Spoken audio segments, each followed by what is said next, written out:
क्षेत्रीय परिषदें भारत में सहकारी संघवाद को बढ़ावा देने के लिए एक महत्वपूर्ण मंच हैं। ये वैधानिक निकाय हैं जिनका गठन संसद के एक अधिनियम यानी राज्य पुनर्गठन अधिनियम 1956 के तहत किया गया था। इनका उद्देश्य केंद्र और राज्यों के बीच तथा विभिन्न राज्यों के बीच समन्वय और सहयोग को सुनिश्चित करना है। गठन और उद्देश्य। पृष्ठभूमि। क्षेत्रीय परिषदों का विचार तत्कालीन प्रधानमंत्री जवाहरलाल नेहरू द्वारा 1956 में राज्य पुनर्गठन आयोग फजल अली आयोग की रिपोर्ट पर चर्चा के दौरान प्रस्तुत किया गया था। उनका उद्देश्य भाषाई और क्षेत्रीय मतभेदों से उत्पन्न होने वाली कटुता को कम करना और राष्ट्रीय एकता को बढ़ावा देना था। उद्देश्य क्या है?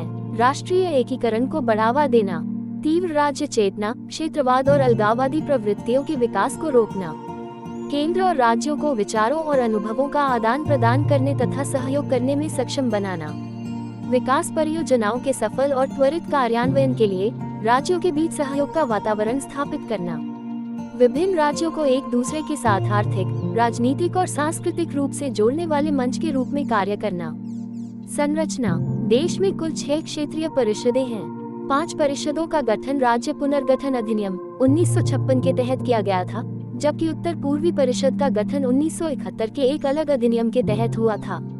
5 क्षेत्रीय परिषदें। उत्तरी क्षेत्रीय परिषद, जिसमें हरियाणा, हिमाचल प्रदेश, पंजाब, राजस्थान, राष्ट्रीय राजधानी क्षेत्र दिल्ली और केंद्र शासित प्रदेश चंडीगढ़, जम्मू और कश्मीर तथा लद्दाख। मध्य क्षेत्रीय परिषद में छत्तीसगढ़, उत्तराखंड, उत्तर प्रदेश और मध्य प्रदेश। पूर्वी क्षेत्रीय परिषद में बिहार, झारखंड, ओडिशा और पश्चिम बंगाल।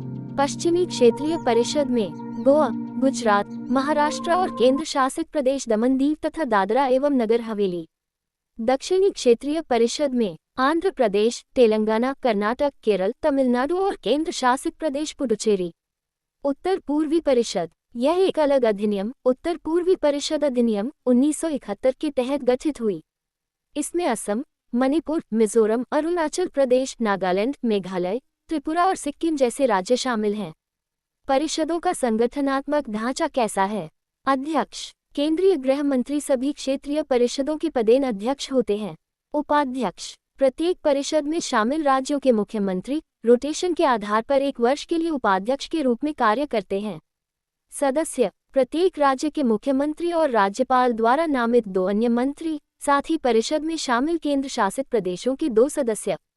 सलाहकार। प्रत्येक क्षेत्रीय परिषद के लिए नीति आयोग, इसके पूर्व में योजना आयोग द्वारा नामित एक व्यक्ति, राज्यों के मुख्य सचिव और अन्य नामित अधिकारी, विकास आयोग भी सलाहकार के रूप में कार्य करते हैं। कार्य। क्षेत्रीय परिषदें सलाहकार निकाय हैं। ये उन मामलों पर विचार विमर्श करती हैं जिनमें सदस्य राज्यों का या केंद्र और राज्यों का सामान्य हित होता है। आर्थिक और सामाजिक नियोजन। ये आर्थिक और सामाजिक नियोजन से संबंधित मुद्दों पर सिफारिशें करती हैं। सीमा विवाद। राज्यों के बीच सीमा विवादों को हल करने में मदद करती है। भाषाई अल्पसंख्यक। भाषाई अल्पसंख्यकों से संबंधित मामलों पर चर्चा करती है। अंतर्राज्यीय परिवहन। अंतर्राज्यीय परिवहन से जुड़े मुद्दों पर समन्वय स्थापित करती है। राज्य पुनर्गठन। राज्य पुनर्गठन अधिनियम से संबंधित या उत्पन्न होने वाले किसी भी मामले पर चर्चा करती है। कानून और व्यवस्था। आंतरिक सुरक्षा, तटीय सुरक्षा और कानून व्यवस्था से संबंधित मुद्दों पर भी विचार करती है। क्षेत्रीय परिषदों की स्थायी समितियां भी होती हैं, जिनमें राज्यों के मुख्य सचिव शामिल होते हैं। ये समितियां परिषदों की बैठकों के लिए एजेंडा तैयार करती हैं और उन मुद्दों को हल करने का प्रयास करती हैं जिन्हें स्थायी समिति के स्तर पर सुलझाया जा सकता है। संक्षेप में, क्षेत्रीय परिषदें केंद्र राज्य संबंधों और अंतर्राज्यीय समन्वय को मजबूत करने के लिए एक महत्वपूर्ण मंच के रूप में कार्य करती हैं, जिससे देश में सहकारी संघवाद को बढ़ावा मिलता है।